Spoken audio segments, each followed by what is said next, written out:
Louvado seja nosso Senhor Jesus Cristo, para sempre seja louvado. Seja bem-vindo mais uma vez ao canal Jesus é o Caminho. Este é o nosso quadro Liturgia da Palavra Dominical, onde nós refletimos a cada domingo os textos que a Igreja nos propõe na liturgia da Palavra. E hoje eu queria falar um pouco sobre as grandes tempestades que assolam a barca de Pedro. Meus amados irmãos, o evangelho de hoje é extraído de São Marcos, capítulo 4, versículo do 35 ao 41.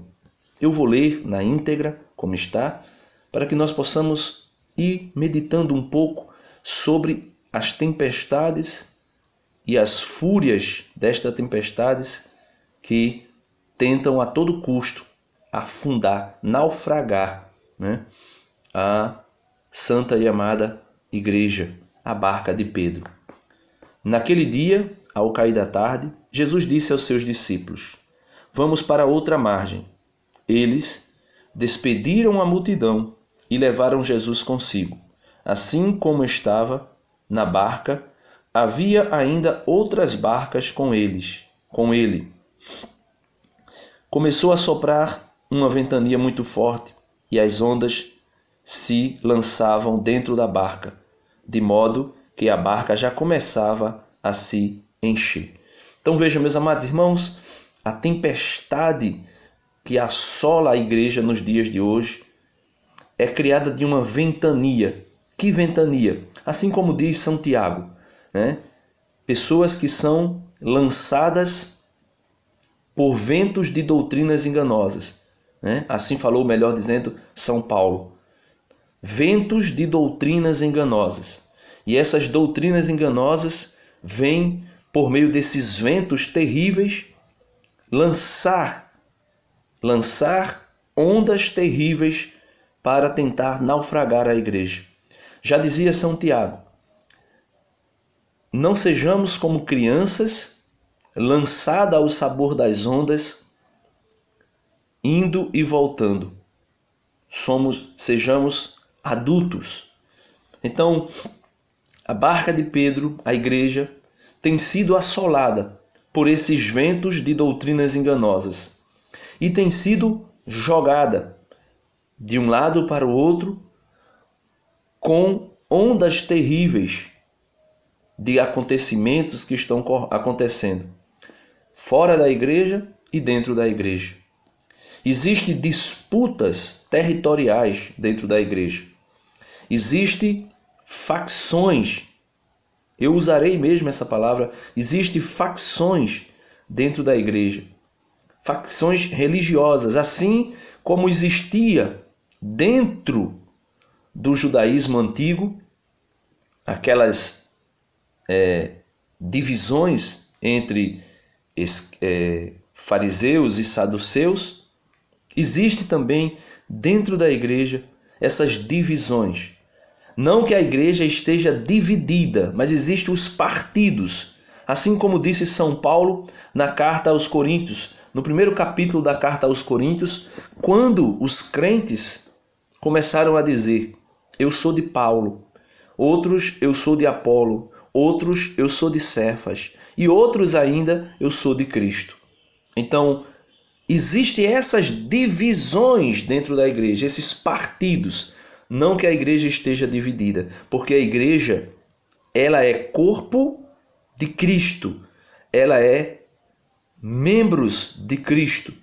E os membros não podem estar separados do corpo. O corpo está numa unidade perfeita, porque a cabeça é quem gera e sustenta essa unidade. Como disse o apóstolo Paulo, Cristo, aos Colossenses, Cristo que é cabeça da igreja, que é o seu corpo. Diz o apóstolo Paulo ainda que ele mesmo é quem sustenta e alimenta a igreja.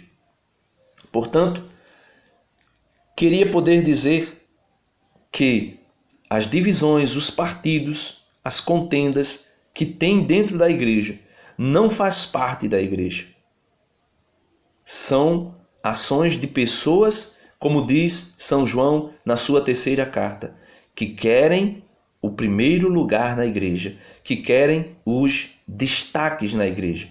E eu peço até a você, meu irmão, minha irmã, que leia a terceira carta de São João, o apóstolo, para você ver o que o desejo de grandeza, a vaidade, a hipocrisia consegue fazer dentro da igreja. O desejo dos primeiros lugares na igreja, né? Esse João e Tiago, que um dia desejaram sentar um à direita de Jesus e outro à esquerda, buscando os primeiros lugares, e foram repreendidos pelo próprio Jesus, também ensina a sua comunidade, escrevendo a sua terceira carta, para dizer que ninguém deve buscar os primeiros lugares. Portanto, meus amados irmãos, continuando o Evangelho, diz o Evangelho de hoje que Jesus estava na parte de trás, dormindo sobre um travesseiro. Os discípulos o acordaram e disseram: Mestre, estamos perecendo e tu não te importas? Talvez você que está dentro da barca de Pedro esteja pensando as mesmas coisas que os apóstolos pensaram naquela tempestade terrível.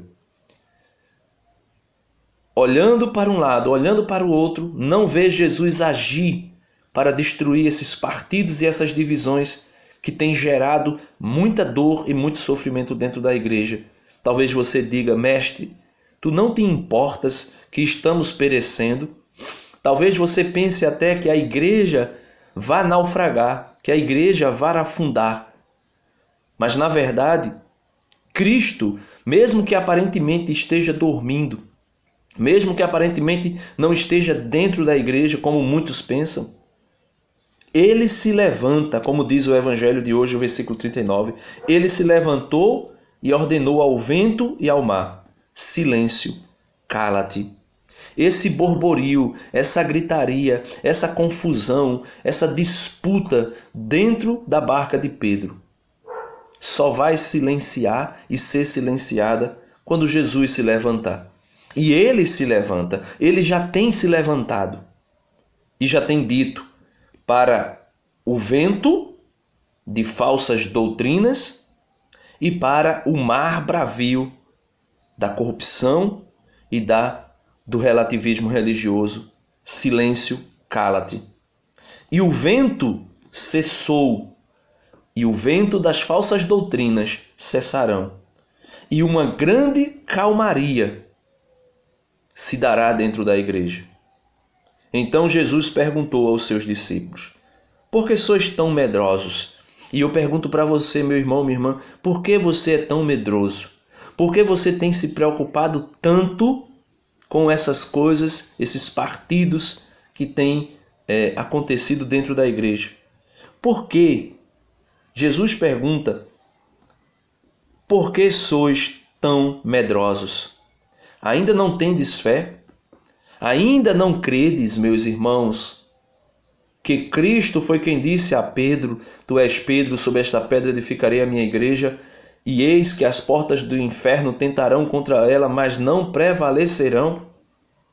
Foi o mesmo Jesus que disse: eis que eu estarei convosco todos os dias. Será que não credes nisso? Será que vais cair na mesma cilada diabólica que caiu os protestantes quando disseram que Lutero veio reformar a igreja, como se Jesus tivesse abandonado a sua igreja durante mais de 1000 anos, quebrando a promessa de que eis que eu estarei convosco todos os dias até a consumação dos séculos, quebrando a promessa de que as portas do inferno não prevaleceria contra ela?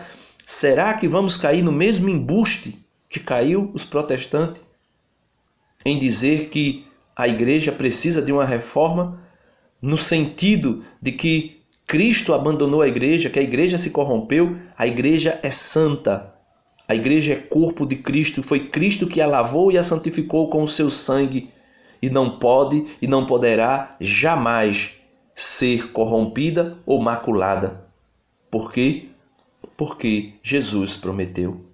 Aí você pode dizer: mas está acontecendo tantas coisas dentro da igreja, Denis. Aqueles que estão fazendo o que não é próprio, o que não é atitude de um crente, de um cristão, de um católico, não faz parte da igreja. Pode até estar introduzido na igreja, mas não faz parte da igreja.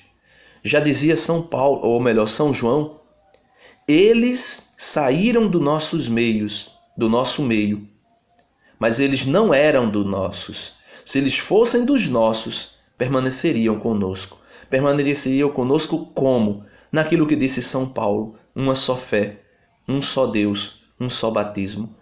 Naquilo que disse São Paulo, nos mesmos sentimentos que há em Cristo Jesus. Portanto, meus amados irmãos, Jesus é aquele que acalma a tempestade, é aquele que manda o vento de falsas doutrinas silenciar, é aquele que manda o mar agitado da corrupção e do relativismo religioso se acalmar. Por quê? Porque a liturgia de hoje deixa claro que Jesus, que a Santíssima Trindade, tem poder sobre tudo, sobre todas as coisas, inclusive sobre a natureza. Basta olharmos para a primeira leitura, onde o Senhor responde a Jó dizendo: do meio da tempestade, dizendo assim: quem fechou o mar com portas quando ele jorrou com o ímpeto do seio da terra, do seio materno? Quando eu lhes dava nuvens por vestes e névoas espessas por faixas. Quando marquei seus limites e coloquei portas e trancas, e disse: até aqui chegarás, e não além. Aqui cessa a arrogância de tuas ordens, de tuas ondas.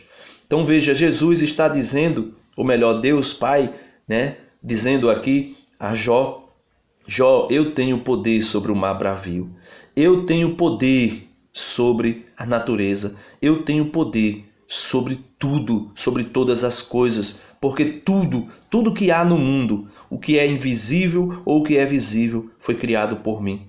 E aqui nós podemos ver que o mar do relativismo religioso é barrado por Jesus. Jesus diz, aqui parafraseando a primeira leitura de hoje, Jesus diz: até aqui chegarás e não além. Aqui cessa a arrogância de tuas ondas. Então Jesus é quem dá limite a esse mar do relativismo religioso que tem tentado naufragar a barca de Pedro.